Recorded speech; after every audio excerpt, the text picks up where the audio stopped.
Hello YouTube, it's William here with Dreyfuss Trains, and today I have a video that has been much awaited.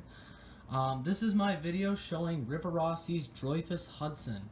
Now, before I start, I just want to throw this out there. I don't have the full consist yet. I only have 4 of the 8 cars. I'm not really concerned about completing the consist. I actually kind of like the baby passenger train because the 8-car passenger train takes up more than half of my layout when the entire thing is assembled. So it kind of helps to have the shortened consist.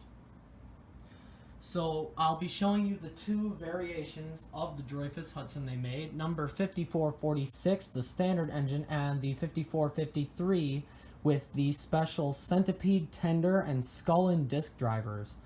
We're going to be starting with differences between the models. I'll show you what's different between them and talk about each one for a little bit.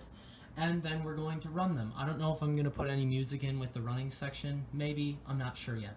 Anyways, we are going to go ahead and get started with the original model. So here we are. Right now we're taking a look at the regular Dreyfuss Hudson, number 5446. This is the more common variant of the 2 engines. Before I get really deep into this, first I want to explain that both engines are not red box. They have the standard line cab-mounted motors without backhead detailing. So that'll just give you an even closer comparison of the variations. They are from the same production era. Now, the biggest and most noticeable differences between the 2 models are the tenders and the drive wheels, discounting cab number, of course. So on this particular engine, as you can see, we have the standard box pock drivers. These ones are pretty much the standard for the real Dreyfuss Hudson as well. I don't remember the exact statistics, but I believe they had 50 of these locomotives, 25 of which had box pock drivers, and the other 25 had Scullin drivers. If I'm wrong, please comment below. And cab number is obviously different, but here we have the tender. And this one has the full streamlined shrouding. It has 2 6-axle trucks, and on the top, it has continued streamlining with kind of an unusual coal cover, I guess, sort of thing. These are not hinged, they are injection or molded into the shell.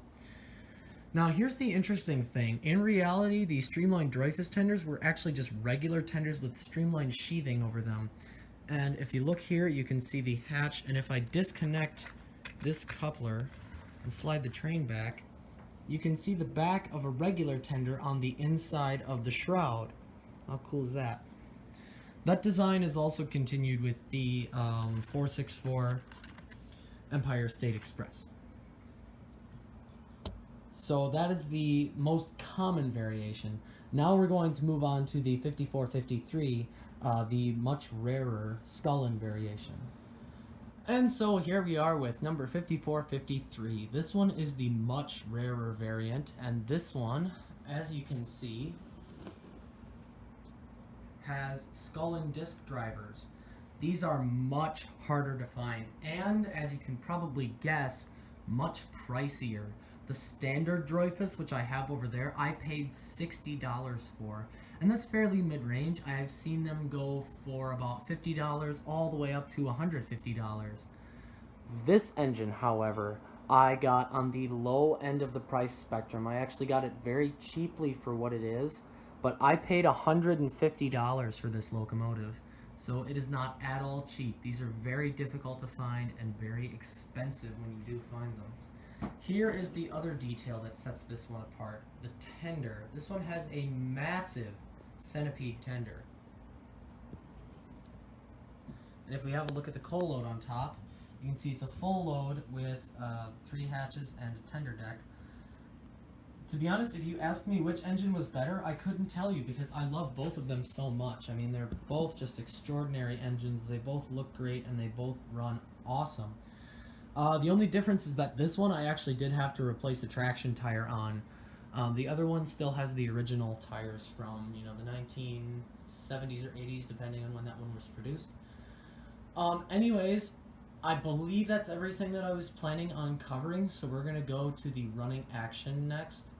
One last thing I want to throw out there is that this Centipede Tender is exactly the same one that they use on the big boys, as well as the Challengers, I believe, and the FEF.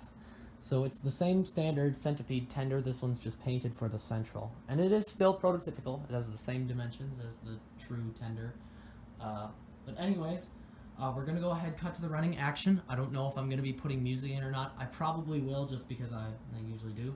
But we're going to start with the regular Dreyfuss, and then we're going to do the Centipede Dreyfuss with the Scullin drivers.